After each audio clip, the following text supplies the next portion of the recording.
Daily video for September the 30th. Lots to talk about, boys and girls. Monday, Powell speaking at 1 p.m. Tuesday, big news. Wednesday, nothing. Oil. Thursday, ISM, big. Friday, very big. Non-farm payrolls. Metals will be moving that day, that's for sure. So there's going to be a lot of positioning within the metals. And that's why I wanted to bring up silver first. You silver degenerates. I'm joking. It's just, there's a lot of people that will never sell. I understand that's the way you folks hold. And I think it's going to work out because I still like silver higher. I like that 33.48, 33.50 area. And above that, the 34.50 to 35 area, which I think will get there. But we're going to have to let the level speak, right? I'm not a crystal ball. The thing is, I could kind of project where it would go based on experience, time watching screens, time watching how the security moves. Like I've always said, spend time watching how a specific security moves. You get to pick up on things that other people don't. That's just the way it is. I think there's certain algos that run certain securities. They all have their piece. I'm talking about the big funds out there that like to push the markets around and push the markets to the price that they want. That's why I like to look at institutions. Institutions dictate where they want to go. And if you can puzzle the piece together in these matrix, you get to capitalize on profits. And that's what this is all about. We're all here to make money. We're not here for our ego. We're here to make money. That's the bottom line. And don't let anybody tell you different. So if they do, then they're probably not trading like majority of the people on FinTwit. You could just tell. Anyways, so let's talk about silver here. I wanted a pullback in silver. I got out at 31.70, 79, 31.80 area. It was 31.78 actually, but I got out at 31.75. Price now is 31.81, so it's getting to the level where I got out. And remember, I like, especially the metals, looking at the metals for some time now, I like when the markets breathe. And it shows that it's in a healthy uptrend.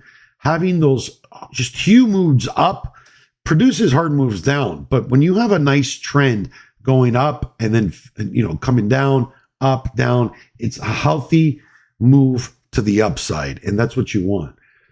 So I'm looking, I was looking for an L pivot hit, and we got it, and it bounced. I'm looking for, here's my silver chart. Show you what, I didn't put the price level. I did. Anyway, I'm looking for a move back to test this cluster area here, which is major, and that would match up with my gray. So I'm looking for that 225 contract area, dark pool at 30.92. So I'm looking for a 31, 30.90 to 31 would put price into my lower bands where moves tend to terminate. It would actually make a higher high, actually hits my 8 pivot. I got a cluster area here, which is massive, overlapping my 8 just to show you how powerful the pivots are. Pivots always first. Remember, institutions trade off our pivots. So we're getting the level before everybody else. So people that look at flows and look at even the dark pools, I like to use the dark pools, as many people know, in confluence areas to pivot king pivots. Many people that have taken the course, you could put a post in the forum. I did one a long time ago. I said, what are the first things you look at when you look for a setup? And everybody says pivot king pivots, pivot king indicators. The reason being is the mythology here is so accurate and so clean that we could already anticipate that institutions will be coming in at my levels because it's just, that's how it works. It's beautiful, actually. So you'll see that the bazooka blocks line up. So I'll have my pivot here, like this T. Price gets to this T, you're going to see a bazooka block here, kind of like here at the B, here near the L, and here right at the A. The reason why they can't get it to the exact pivot is because usually when they hit our pivots, it's a wick, kind of like here and here. And when those wicks are, they're basically stop runs. But around the pivot, you could see that there's liquidity, and that's where the bazooka blocks come in the futures market, which I like to look at bazooka blocks in the futures market because they tell a lot. That's all I'll tell you. So Yeah, and you can get these institutional block trades by acquiring the Dark Pool Sniper tool, which I highly recommend. The people that have it just absolutely love it. The dark pools are in real time, up to the second, where you can make a decision on the fly. So you could visit thebesttraders.com, move on over to the Dark Pool Sniper tool. And if you're already an existing member of thebesttraders.com, you get the Dark Pool Sniper tool included with becoming a member. That is a complimentary offer. That could change in the future where I charge, but for now, I'm making it as a complimentary offer. Or if you're not a member, you could purchase this separately on the Dark Pool Sniper tool page. View the Dark Pool Sniper tool page for more information on how to get it. I highly recommend it. It's the best tool out there. That's all I can tell you if you know how to utilize it right, which is the daily videos helps you with. So I'm looking for a pullback to this gray line here, which lines up with my A and a bazooka block. That would give a nice healthy pullback, maybe another red bar to shake the tree. I did say last week on FinTwit that I'm looking for a shake the tree in the metals, and we're getting it. We're also getting it with gold, but I'm going to be doing gold after this, and I could show you that I still like more downside. It seems like they're bringing it down for some Middle East issue, which I did say, like, look, I was one of the first to say, watch October and November. This, we're talking months ago, right before the elections. It's just the way the prices were, the way the indexes were moving is usually they make a nice run and squeeze higher and higher and higher and higher and higher. They do it all the time before a hard move down, before a breaker.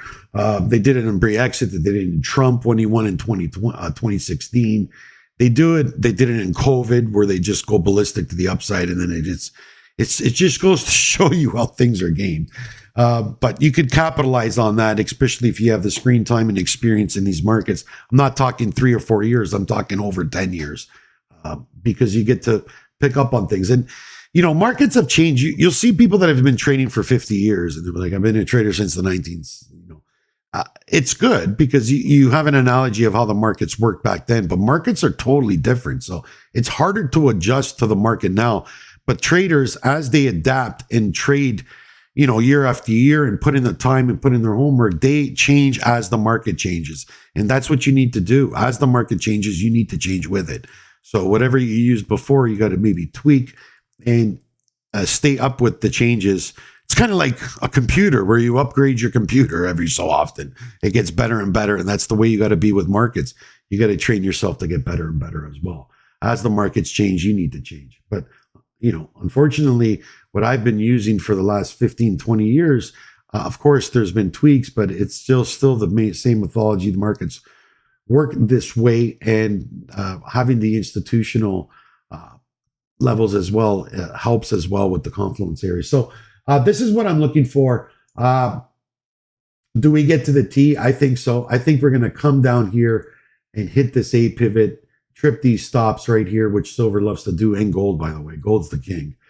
Silver's starting to follow now. As you said, remember here the B, I'm like, yeah, they're probably going to come up and wick it and trip these stops and puke it. And that's exactly what they do. That they hit the upper band where moves tend to terminate, and they dropped it. So let's see if we can get a move into the lower band and test this cluster area here along with my A pivot. And this is an area that I'd like to see. You know, the oscillator is still up. It's not above, but I'd like to bring the oscillator at least down to here again. The A pivot might do it. I'll have to see how price is if it gets to this A pivot. Right now, it's at support, my yellow line, and it bounced. I think they're going to probably want to take it lower to the A. That would trip some stops and then provide liquidity for them, because there's probably lots of stops here at this A pivot. Our A pivots are where stops are. Unfortunately, that's how retail trades. And it just works out that way where our pivots line up with stops. In fact, our pivots line up with a lot of people where they put their stop. I'll see it on FinTwit. I'm like, oh my God, that's my target. It's like, I don't say anything, but I'm like, yeah. So I can just imagine all those people follow, which I always tell you, don't follow people. You should learn this, you know, should at least have a hand in how these markets move, especially the security trade. So that's what I'm looking for, an A pivot hit. Let's see if it gets there. If it gets back above this bazooka block 3250, I can see it scream to 3348, 3350. So if we get a move back above this bazooka, I'll probably go in for a long up to the 3348, 3350 area. Let's move on to gold.